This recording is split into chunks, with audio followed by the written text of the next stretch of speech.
She's the third of 5 children. She was our only girl at the time, and she was 4 years old when the accident happened.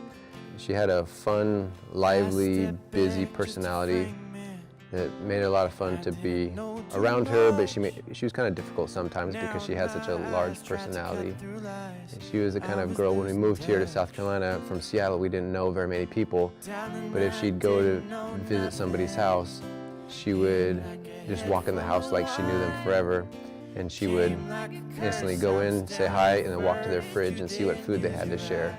It was kind of awkward because it was the first time we'd meet all these people, but it made it easy to meet other people. And she would always be very quick to make friends and to get to know other people. Now, she never met a stranger. She had the kind of personality that when she walked in a room, she would light it up.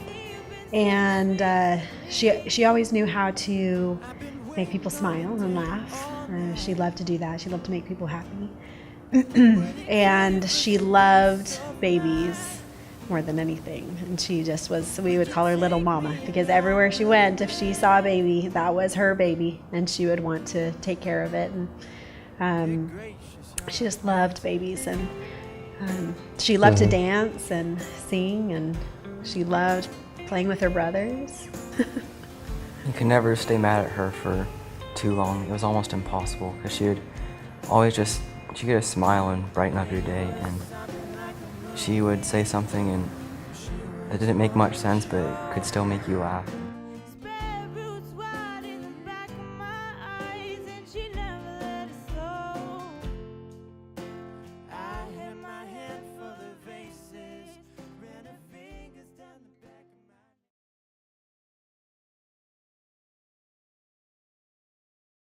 Always be aware of your surroundings, and obviously alcohol and drugs does not allow you to do so.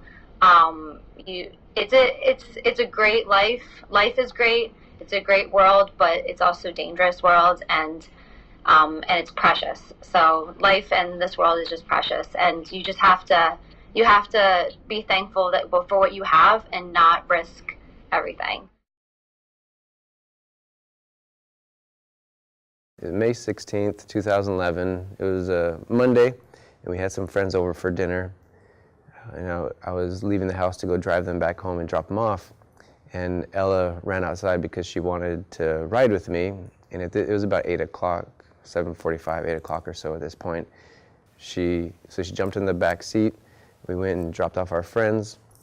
And on the way home, we were just probably maybe a mile from our house at the most. And there's a young woman, she's a friend of ours now, her name is Caitlin. And she was at a golf course that's right next to our house, and she'd been there all day at a tournament. And her job there was to provide alcohol and to have a fun party atmosphere for the golfers. And there was nobody to monitor her, and she was drinking with the golfers. So by the time the tournament ended and it was time for her to go, she was, we'd find out later, 3 times the legal limit.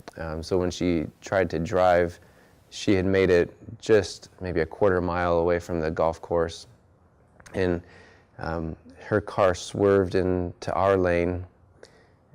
We were going about 40 miles an hour, and she was going about a little over 60, and I never saw it coming. I didn't know what had happened, but she hit our car head on, and Ella was killed instantly, and I had all kinds of injuries where my femur broke through my knee, and my forearm was broken, and all the bones in my foot were broken.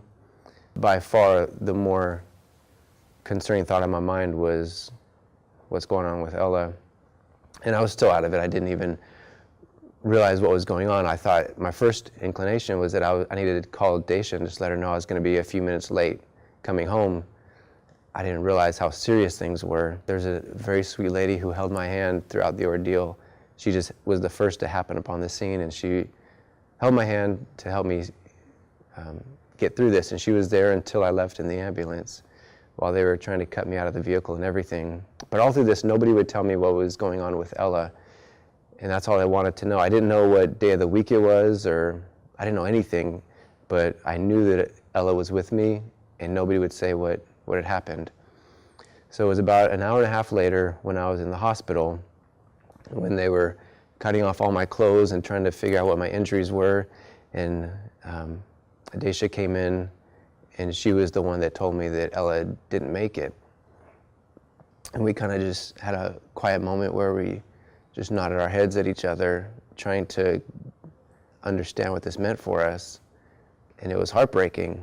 Over the next couple of years, and even to this day, there are moments that are hard, where we feel the pain that Ella's not with us anymore.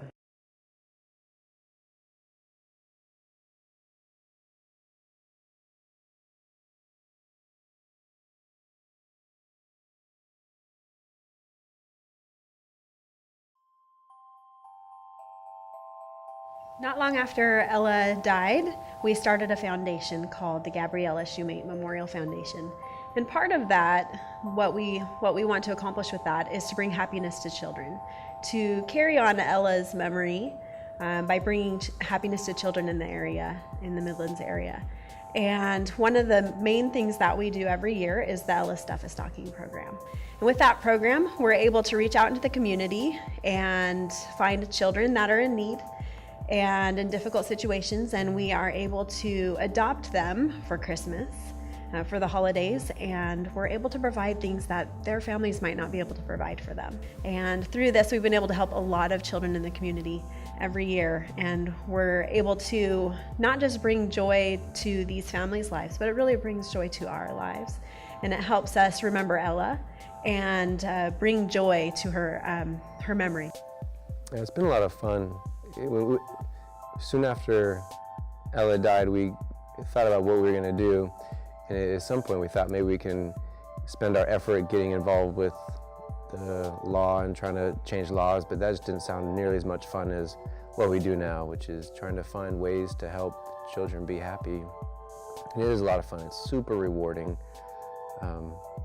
It's fun to have our kids around us and to have the students of River Bluff around us as we try to find opportunities to bring happiness to other people.